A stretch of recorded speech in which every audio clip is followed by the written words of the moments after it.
নমস্কার, শুভ দুপুরের শুভেচ্ছা।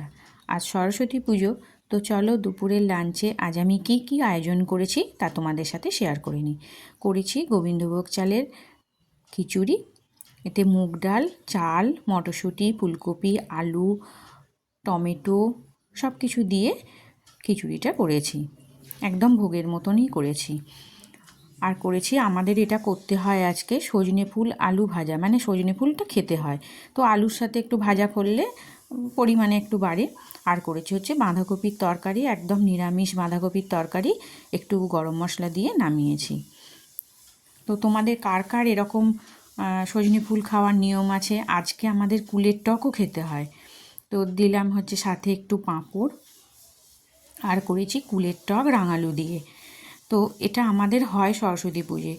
তোমাদের কার কার এরকম নিয়ম আছে অবশ্যই কমেন্টে জানিও। এটা কিন্তু কুলের আচার নয়, কুলের টক, মানে একটু ঝোল ঝোল থাকে।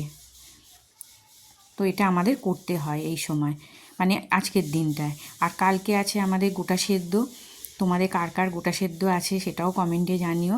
আর দিয়ে দিলাম 1 গ্লাস জল। তো দেখো, এই ছিল আমার দুপুরের লাঞ্চের থালি। কেমন লাগলো তোমাদের অবশ্যই কমেন্ট করে জানিও। ভালো লাগলে ছোট্ট করে একটা লাইক করে দিও, আমার পাশে থেকো, আমার চ্যানেলটাকে সাবস্ক্রাইব করে দিও। চলো আজকের মতন টাটা, আবারও আসবো পরে আরও একটা কোনো লাঞ্চের থালির ভিডিও নিয়ে।